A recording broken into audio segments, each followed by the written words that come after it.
I can't breathe, the water is so cold, and my beautiful dress is pulling me down to the bottom of the ocean." These haunting words escaped from Amanda Collins' lips during a hypnotherapy session in 2019, sending chills down her therapist's spine and changing everything Amanda thought she knew about her lifelong, inexplicable terror of water. For 34 years, Amanda had lived with a phobia so severe that she couldn't take baths, couldn't swim, and would panic at the sight of large bodies of water, even in photographs. She had tried countless therapies, medications, and treatments, but nothing could explain or cure her overwhelming fear. What emerged during that hypnotic regression would reveal a connection to one of history's most tragic maritime disasters and suggest that some memories transcend the boundaries of individual lifetimes, carrying trauma across more than a century of time. Amanda's water phobia had defined her entire existence from early childhood. Her parents, Robert and Patricia Collins, first noticed her extreme reaction to water when she was just 2 years old. Bath time became a nightmare of screaming and terror, and even the sound of running water would send young Amanda into panic attacks. As she grew older, the phobia only intensified, preventing her from participating in swimming lessons, beach trips, or any activities involving water.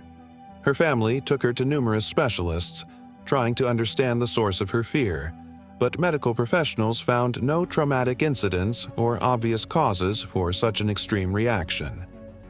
The phobia affected every aspect of Amanda's life as she grew up in landlocked Colorado, far from any significant bodies of water. She would cross the street to avoid walking past public fountains, couldn't watch movies featuring ocean scenes, and would break into cold sweats if she heard news reports about ship accidents or drownings. Her friends and family learned to accommodate her fear, but Amanda felt isolated and frustrated by a condition that seemed to have no logical explanation. She had never experienced a traumatic water-related incident, had never been in a dangerous situation involving water, and came from a family with no history of similar phobias. Dr. Michael Stevens, a licensed hypnotherapist specializing in trauma and phobias, became Amanda's last hope after decades of unsuccessful treatments. Dr. Stevens had used regression therapy to help patients uncover repressed memories that might be causing unexplained fears and anxieties. During their initial consultation, he was struck by the intensity of Amanda's phobia and the complete absence of any triggering incident in her current lifetime. Amanda described her fear as primal and overwhelming, as if her body remembered something terrible that her conscious mind couldn't access. She agreed to try hypnotic regression as a final attempt to understand and overcome the phobia that had controlled her life for more than 3 decades. The first regression session focused on Amanda's early childhood, searching for forgotten incidents that might explain her water fear. Under hypnosis, she recalled normal childhood experiences with no traumatic water-related events. Dr. Stevens decided to explore deeper, guiding Amanda to access memories that might originate from before her current lifetime. This approach was controversial and not widely accepted in mainstream psychology, but Dr. Stevens had observed positive results in patients with similar unexplained phobias.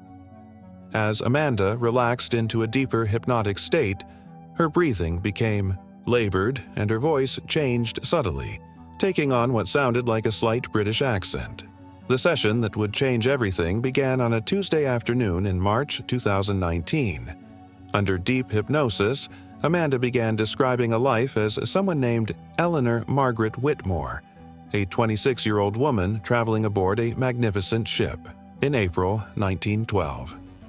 Her voice, still recognizably Amanda's but somehow different in tone and inflection, described being a passenger in second class, traveling from England to America to marry her fiancé who had immigrated earlier to establish a business in New York.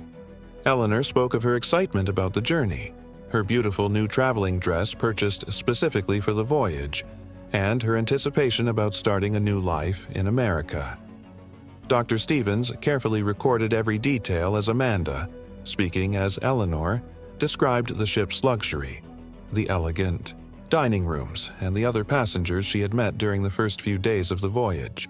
She spoke of the ship's grandeur with genuine awe and mentioned specific details about the accommodations, meal times, and social activities that were historically accurate for second-class passengers on luxury ocean liners of that era. The emotional tone shifted dramatically when Eleanor began describing the night of April 14th. Amanda's body became tense, her breathing rapid and shallow as she recounted feeling the ship's collision with something in the darkness. Eleanor described the confusion among passengers, the crew's initial assurances that everything was fine, and the growing sense of panic as it became clear that the ship was sinking. Her voice filled with terror as she described the chaos on deck, the insufficient number of lifeboats, and the heartbreaking scenes of families being separated in the darkness. The most traumatic part of the regression came when Eleanor described being unable to secure a place in a lifeboat and finding herself in the freezing North Atlantic water. Amanda's body began trembling uncontrollably as she relived Eleanor's final moments, describing the shock of the icy water, the weight of her heavy dress and coat pulling her downward, and the desperate struggle to stay afloat among hundreds of other people in the same terrifying situation. The emotional intensity was so overwhelming that Dr. Stevens had to bring Amanda out of hypnosis earlier than planned, concerned for her psychological well-being. When Amanda regained full consciousness, she was sobbing uncontrollably, but for the first time in her life, she understood the source of her water phobia. The memories felt completely real and personal, as if she had actually experienced Eleanor's terrifying death in the frigid ocean. Dr. Stevens was initially skeptical of the historical specificity of Amanda's regression memories, but he was intrigued enough to research the details she had provided. Eleanor Margaret Whitmore had indeed been a passenger on the RMS Titanic, traveling in second class exactly as Amanda had described.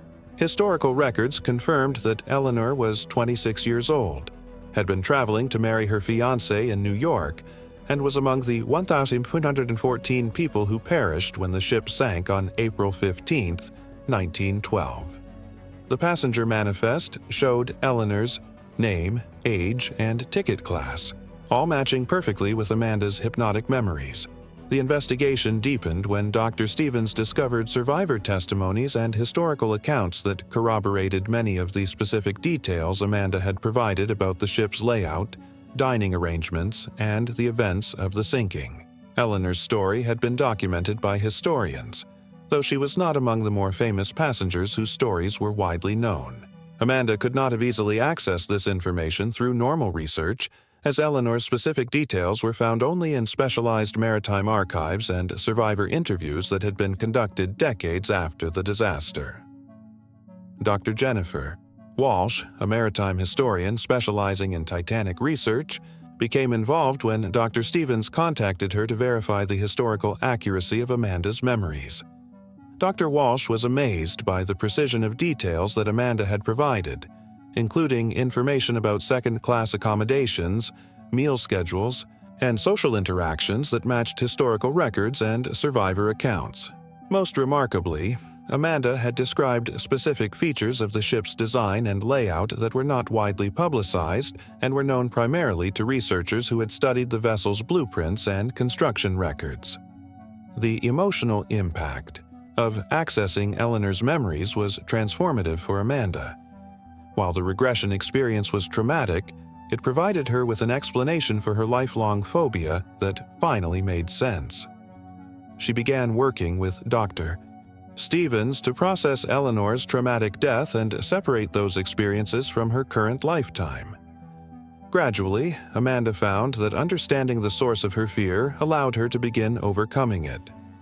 She started with small steps, such as looking at photographs of calm water without experiencing panic, and eventually progressed to being able to take short baths without overwhelming anxiety. Amanda's case attracted attention from researchers studying past life memories and unexplained phobias. Dr. Sarah Brennan, a psychiatrist specializing in trauma and memory, interviewed Amanda extensively to document her experiences and their therapeutic impact.